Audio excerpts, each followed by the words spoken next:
que oí ¡pi! Hacía un zumbido así, ¡pi! Ya no supe de mí. Me caí de frente, así desde mi altura me caí de frente y me pegué de este lado del ojo, en este huesito de aquí, la órbita del ojo, me pegué un trancazo.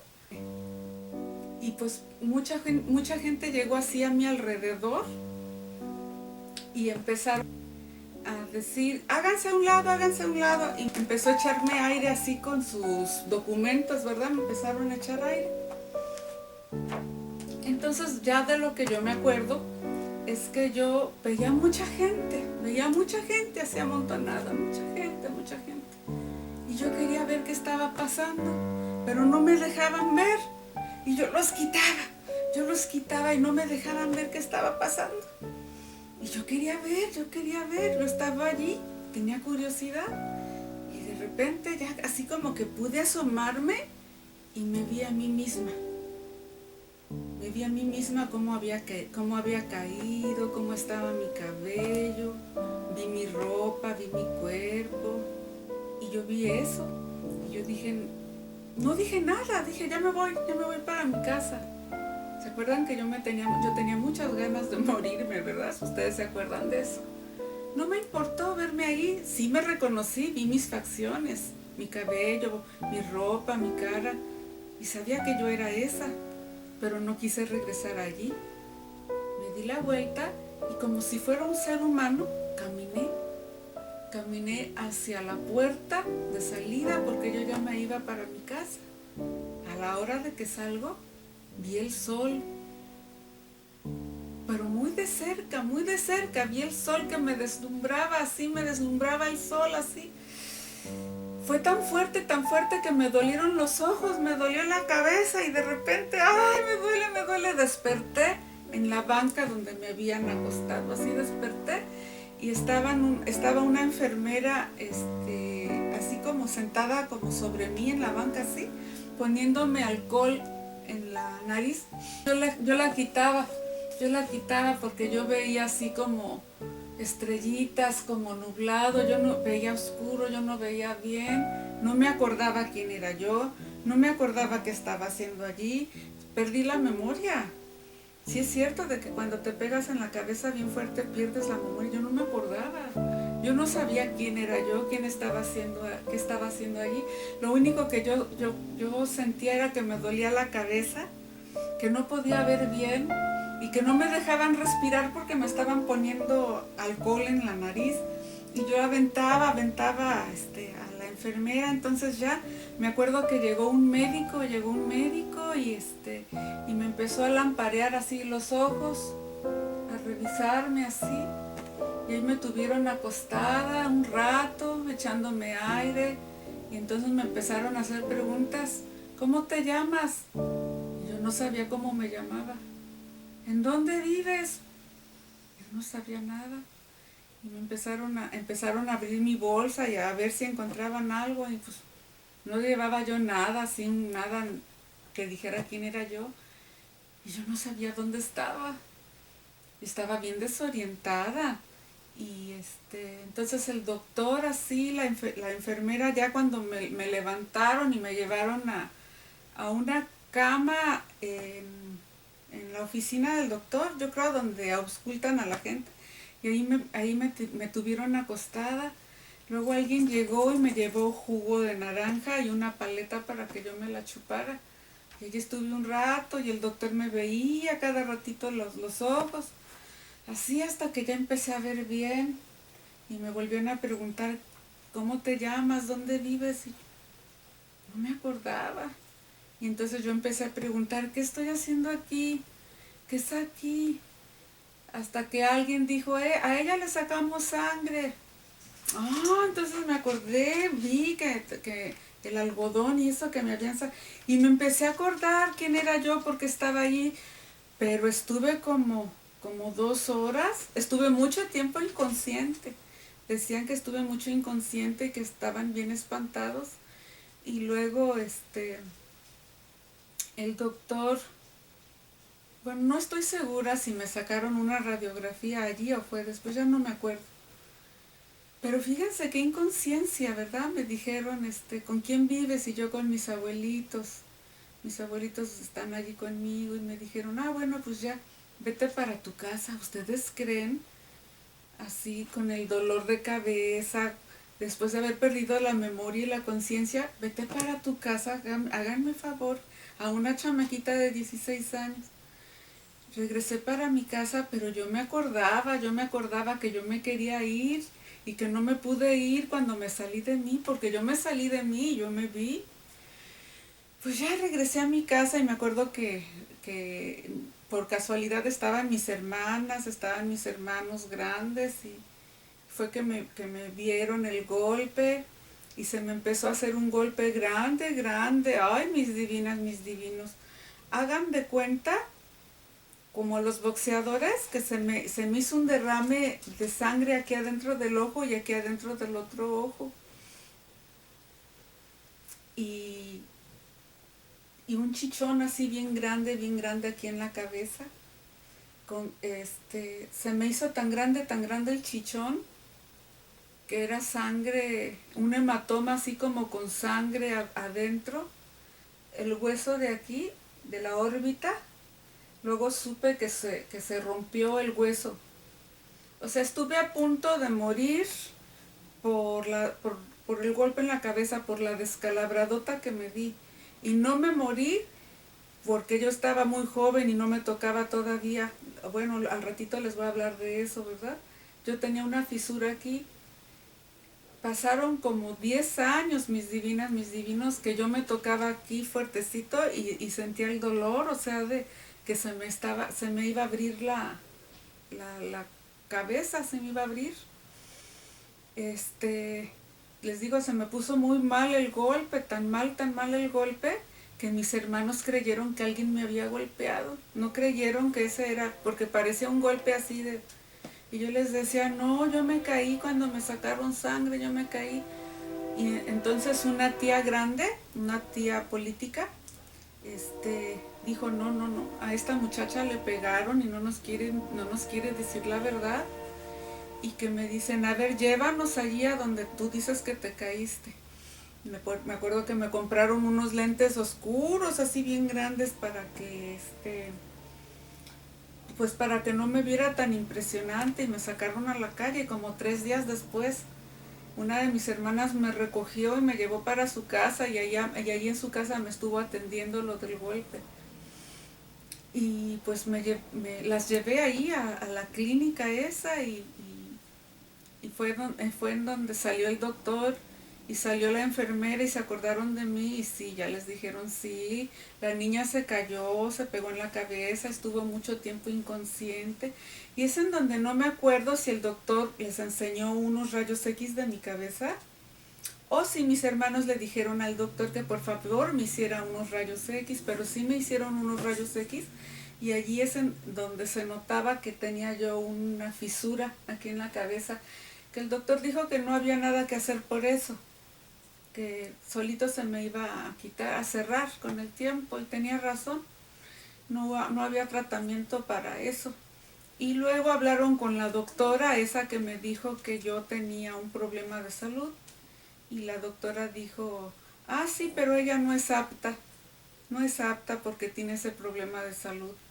Entonces mi cuñado y mis hermanas, que eran maestras, mi cuñado era maestro, mis 2 hermanas eran maestras y mi hermano mayor era abogado y la tía era influyente, se le fueron encima a la doctora que cómo era posible que me pusiera no apta por un problema así de salud que no tenía nada que ver con ser maestra y dar clases. La pusieron en su lugar y entonces a mi papel que decía no apta ya nada más lo tachoneó y puso que sí, para que pudiera yo entrar a la escuela donde yo no quería ir. Y pasó el tiempo, ¿no? Y en aquella época también me acuerdo que iba yo, no sé a dónde iba, pero yo tomé el metro, ya no me iba a aventar en el metro. De todas maneras yo me quería morir, pero ya no estaba pensando así mucho en suicidarme. Pero les voy a decir por qué. Porque me regalaron un perrito. Una perrita fina, bien bonita, de un matrimonio, tuvo cachorritos porque no la operaron y entonces se metió un perro callejero y la preñó y la perrita tuvo muchos perritos. La perrita era blanca, fina, así toda bien bonita. Y esa perrita tuvo muchos perritos y había un perrito que yo adopté porque yo vi que era el perrito que se caía y no lo levantaban, era el perrito que no alcanzaba chichi. Yo iba a esa casa y iba a ver a los perritos. Casi todos los días yo iba a ver a los perritos. Y pues yo así soy, no sé, como con mi gatita Fus que agarré a la que pensé que nadie iba a querer. Yo agarré a ese perrito. Agarré ese perrito porque lo vi indefenso, lo vi chiquito. Y pues yo le dije a esas personas que cuando quisieran yo me iba a llevar ese perrito. Me lo regalaron así re chiquito el perrito. Ay, ese perrito. Era mi bebé, fue el amor de mi vida, ese perrito. Ay, miren, por ese perrito sí voy a llorar. Discúlpenme si lloro. Pero era mi bebé, era... Hagan de cuenta que en ese momento pues ya no me quería yo así como suicidar porque yo tenía un perrito. Tenía quien cuidar, tenía quien querer. Ese perrito se dormía conmigo, se bañaba conmigo, iba conmigo a todas partes. Yo tenía un morral para la escuela y lo enseñé a meterse al morral y mi perrito se metía. Un morral es una mochila de esas de tela que se cuelgan aquí atrás. Backpack, les dicen, ¿no? Y ahí en mi morral yo metía a mi perrito, se metía mi perrito y yo andaba en mi bicicleta y mi perrito aquí conmigo. Y andábamos por todos lados en la bicicleta, mi perrito y yo. A todos lados me lo llevaba. Si yo tenía un poquito de dinero y me compraba una paleta o algo, yo la compartía con mi perrito. Si de repente alguien me daba unas galletas, unos cacahuates, lo que fuera, yo lo compartía con mi perrito. Siempre de lo que yo comía por allí o alcanzaba a comer por allí, yo le guardaba la mitad de mi comida a mi perrito porque pues yo era pobre, yo no tenía mamá, no tenía papá, no tenía dinero. Pero yo trataba de a mi perrito darle lo que yo pudiera, lo mejor que pudiera. Y le puse Ravel porque una de mis piezas favoritas es el bolero de Ravel. Y a mi perrito le puse Ravel.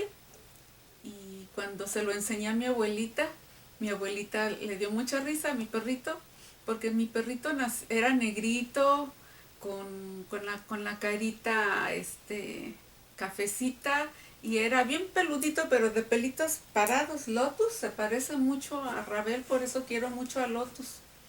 Es de esa misma raza, un terry. Mi perrito era un terry, tenía su pechito blanco, súper inteligente, tenía sus ojitos de color miel con verdecito. Solamente tengo 2 fotos de ese perrito. Una yo la tengo y la otra la tiene mi hija. A ver, luego se la voy a pedir un día para enseñárselas.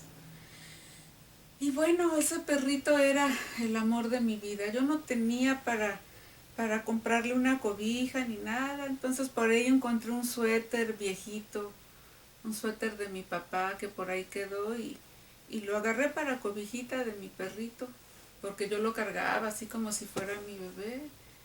Luego una de mis hermanas, así, no sé por qué de veras, porque a ella no le gustaba mi perro, a esa hermana no quería mi perro.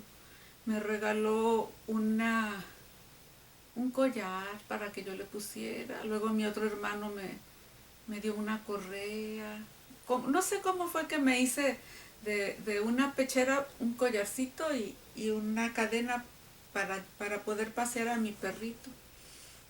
Y bueno, cualquier centavito que me encontraba, que me cayera, iba y le compraba retazo con hueso y le hacía su caldo con tortillas duras, que le pedía a la gente que me regalara tortillas duras para mi perro. Lo que se pudiera, yo trataba de tener bien a mi perrito. Ahorré para vacunarlo. Yo era bien, desde jovencita, bien consciente con los animalitos, bien consciente. Ya traía eso en mi corazón. Él fue realmente mi primera mascota, así con mi madurez, ¿verdad? Y pues él se dormía conmigo, era el compañero de mis noches de vela, de mis noches de llanto. Era el compañero de todos esos días de juventud tan tristes, tan difíciles. Y pues entonces como que se me fue esa idea, ¿no? Entonces cuando mi abuelita vio al perrito le dio mucha risa porque estaba re chistoso. Y me dijo, ¿cómo se llama tu perrito? Yo le dije, abuelita, mi perrito se llama Rabel. Y mi abuelita, tu perrito es un perro, no le pongas nombre de gente, ponle Rabanito. Entonces mi abuelita le puso Rabanito, mi abuelita le decía Rabanito, Rabanito. Entonces ya se llamaba Rabel Rabanito. Pero mi hermanito con el que yo vivía, pues mi hermanito también se volvió loco con mi perrito, jugaba con él, le enseñaba trucos. Mi perrito cuando yo no estaba se iba al cuarto de mi hermano para estar con mi hermano y también lo acompañaba. O sea que de alguna manera ese perrito trajo mucha felicidad a nuestras vidas, a la vida de mi hermanito y a mí. Pero mi hermano me dice, ¿cómo que Rabel? Ese nombre está muy joto. ¿Rabanito? No, ¿cómo que Rabanito? Tu perro se llama Barrabás. Entonces mi hermano le puso Barrabás. El Barrabás. ¿Y dónde está tu Barrabás? Entonces ya mi perrito tenía 3 nombres. Rabel, Rabanito, Barrabás. Así se llamaba mi perrito. Pues mi perrito también se hizo muy amigo de mi hermano. Y yo veía que mi hermano quería al perro y el perro quería a mi hermano, que se querían mucho, mucho. Y un día le dije, oye, manito, si un día yo no regreso, ¿tú cuidas a mi perro? Claro que sí, chaparra. Y eso a mí me dio mucha tranquilidad, porque como yo me quería morir en cualquier momento, y yo sentía que me iba a morir, yo sentía que me iba a morir, yo sentía eso. Y pues yo dije, qué bueno, porque yo ahora sé que mi perrito no se va a quedar solo, porque era lo que me detenía para muchas cosas, mi perro. Pues les digo, una vez iba yo en el metro, era de día, iba yo sola y creo que venía de la escuela. Entonces se metía para el túnel, el metro, ¿verdad? Y pues, ¿qué creen que pasó? Iba yo en un vagón y iba yo sentada. El vagón no iba ni tan lleno ni tan vacío, pero la mayoría de los lugares estaba gente sentada. Creo que no iba gente parada más que por gusto. Y el caso es que de repente el metro empezó a hacerle bien feo, empezó a sacar y íbamos por la oscuridad de adentro del túnel cuando empezaron a salir chispas por afuera, como lumbre, como si las llantas se hubieran reventado y estuvieran rechinando en las vías y sacaran lumbre. Y de repente empezó a oler a quemado y el metro se quedó parado y la luz de adentro del metro se iba y regresaba, iba y regresaba. Y entonces toda la gente empezó así a alarmarse, ¿qué está pasando? ¿Qué está pasando? Y cuando ya por fin nos quedamos pues sin luz, había nada más unas lucecitas que se alcanzaban a ver por afuera del metro, afuera en el túnel. No me acuerdo cómo estaba, si adentro del metro había unas lucecitas de emergencia, no sé, pero había gente que tocaba la alarma, pero pues no se abrían las puertas, estábamos encerrados y empezó a oler a quemado y empezó a haber humo y entonces la gente empezó a entrar en pánico y empezaron a gritar, se quema, fuego, fuego, sálvense quien pueda, sálganse de aquí. Y entonces yo dije, aquí es mi momento, se va a quemar el metro, pues aquí me quedo. Yo dije, pues aquí me muero, ¿verdad? Y bueno, fíjense nada más qué temeraria. Entonces los hombres así empezaron a abrir a la fuerza las puertas, así uno de un lado, otro del otro lado, tratando de abrir las puertas y no se abrían. Y otros jóvenes así, las ventanas de emergencia, unas las trataban de bajar y no se podían, y otras estaban cerradas. Ay, no sé, bien feo, o sea, no había mucha escapatoria. Imagínense un accidente así y no hay salidas de emergencia. La salida de emergencia de los lados de atrás no la pudieron abrir, entonces empezó a haber humo, mucho humo, mucho humo. y fue cuando la gente empezó a toser, porque pues había gente mayor, había señoras y gritando allí, bien feo que se puso, pero yo no me levantaba de mi silla, entonces había un muchacho que yo había visto cuando me subí, él se agachó, así se agachó al piso, así se agachó, y nos dijo, agáchense porque aquí abajo no está el humo está arriba, así en medio, para que no respiren el humo. Y si eso sí era cierto, eso ya luego mi hermano me lo dijo que sí era cierto, que cuando en un incendio te quedas atrapado, lo que tienes que hacer es agacharte así en el piso porque allí no está el humo, entonces no te asfixias. Había gente que sí, otros jóvenes que le siguieron la corriente y sí se agacharon, pero yo no, yo quería respirar el humo para morirme. Entonces, unos chavos pudieron bajar una ventana y por allí los más hábiles, los más delgados, los más jóvenes se treparon por ahí. Yo veía cómo se escapaban y veía así por la ventana cómo de otros vagones la gente ya se había salido. Y lo que pasó es que la gente que se salió de los otros vagones fueron a nuestro vagón y por adentro los señores que estaban abriendo las puertas y por afuera otros señores abriendo la puerta hasta que la forzaron y la pudieron abrir así nada más como para que entrara de uno por uno a salirse, a escaparse y a correr por el pasillo del metro y yo no quería, yo decía aquí me voy a quedar y yo empecé a ver cómo la gente se empezaba a salir y pues no se fijaban que yo estaba allí sentada respirando el humo, ¿no? Pero fíjense cómo son las cosas, yo respiraba el humo y ni siquiera me pasaba nada y había gente que ya estaba tosiendo, que ya se sentía mal, había señoras que hasta las tenían que agarrar así, porque no faltan la gente que corra por su pellejo y se vaya, ¿no? Pero también no faltan la gente que, los hombres, sobre todo hombres que protegen a las señoras, a los niños, a los muchachos, ¿verdad? Lo bueno es que en ese vagón que yo recuerdo no había niños chiquitos, porque sí se hubieran asfixiado y se salieron toda la gente ya cuando nada más quedaba yo y otras 3 personas que estaban sacando a los demás. Alguien entró y entonces me vio y me dijo, ¿qué estás haciendo allí, muchacha? ¡Salte! Y esa persona pensó que yo ya estaba intoxicada, que por eso no reaccionaba. Yo le decía yo que no. Y me jalaba de la mano. Entonces yo le pegaba, le decía que no. Yo no me quería ir. El Señor salió a decir que lo ayudaran a entrar por mí porque yo no estaba reaccionando normalmente. Pero ¿qué creen? Yo dije, no, me voy a quitar de aquí porque ese señor va a venir por mí y me va a sacar. Yo dije, me voy a ir a esconder por allá atrás de alguna banca para que no me encuentren.